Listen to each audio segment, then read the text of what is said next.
Hi there, my name is Kronenberg and welcome to my channel. This is a film review of Killer Mountain, a sci-fi, suspense, adventure, action, horror film. Sorry, got my gaming head on. It's a TV movie, came out in 2011. It's rated 16 plus in Amazon. An hour and 24 minutes. Amazon rating is 3 out of 5. IMDb is 3.5 out of 10. So the Amazon synopsis is a group of mountain climbers disappear while climbing the Himalayas in the 1950s. In the present, another group takes the same route and also disappears. A shady rich man hires a professional mountaineer and some scientists to find them. Oops, sorry, my phone just went weird. Now, ironically enough, I didn't know it was people from the 50s disappeared. Not from what I can see, anyway. The director is Sheldon Wilson, and he directed Shark Killer. The producer, there's 5 of them, so I picked the main one, and it is Charles Bishop, who produced Moonshine, the series. Music was by Misha, M-I-S-H-A, Segal, S-E-G-A-L, who did the music for The Last Dragon. Now the cast I've picked is Emmanuel, I can't say the surname, V-A-U-G-I-E-R, was Kate Donovan, who was in Saw 2. Aaron Douglas, who was Ward Donovan, who was in Battlestar Galactica with this series.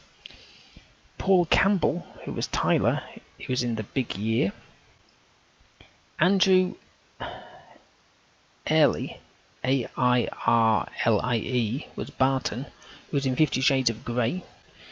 And Torrance Coombs, C-O-O-M-B-S, who was Chance, who was also in Battlestar Galactica. It was filmed in British Columbia in Canada and Vancouver in British Columbia in Canada. Okay, so as I say, I didn't realise that it was some group from the 50s. I tend not to read the synopsis before I watch the film, because it sometimes gives the whole film away. So it's an interesting start. So the credits are still going up. So they're on the mountainside with these 4 campers. One's ill, but then in a few minutes they sort of get eaten and killed by a creature or something from below the ground. So that's as far as I can tell. Basically, 3 minutes in, it hooked me. So that's always a good sign. Something in 3 minutes into a film, you think, "Oh, I like this," other than the old "what the hell."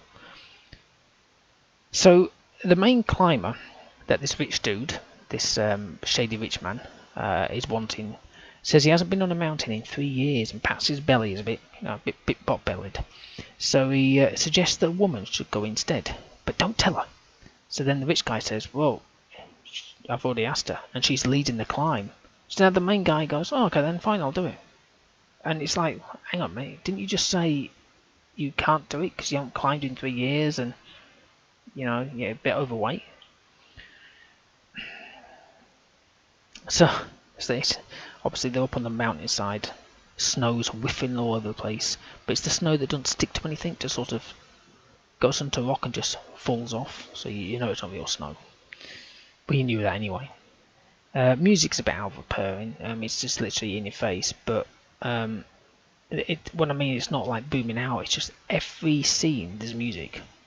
I'm standing over here making a cup of tea. Da, da, da, da, da, da, da. Now I'm gonna go over here. Da, da, da, da. It's like, my God, will you shut up? 30 minutes. And that's all I heard was the music. I mean, I watched the film, but that's what I heard. Constantly was bloody music.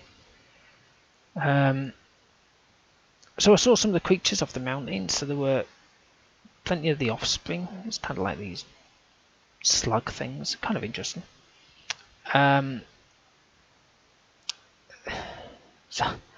So one of the creatures took someone, and it was quite decent because they were grabbed and hauled backwards and everything else. So special effects in this really, really good, especially when they scurry over the rocks. I think it was quite cool. Like I said, there's not much for me to say because I was hooked. So the problem is with one of these films, if I'm really, really into it, I'm just forget to write the review because I'm obviously watching the film and not scribbling things down.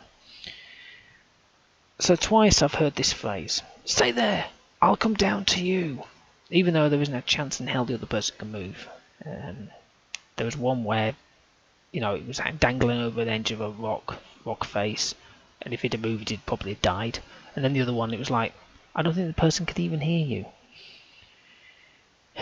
So we never saw any of the creatures kill. It was just kind of like before and maybe an after. So like, and then, you know, you never saw them actually do anything. Special effects are okay, you know, for them. The story was good.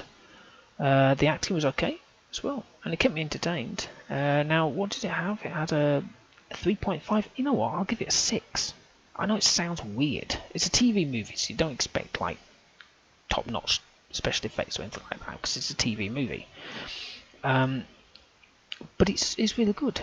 It's enjoyable, and it kept me entertained. And yeah, it's quite a few twists and turns. You think, oh hello. It's not what you think it is. I'm not telling you the ending at all, but there you go. So anyway, hopefully you've enjoyed watching this and listening to this film review of Killer Mountain. Please subscribe to my channel. I've got plenty of the film reviews out there. Mostly horrors, but I am trying to delve into other things and whatnot. But you know, it's within time. In my channel, I've got majority is gaming. That's what my channel is. So if you want to watch some of those, you can do loads of game reviews. Give me a thumbs up if you like this video, and if you've watched this film, did you find it enjoyable or not? I don't know. Okay, thank you and goodbye.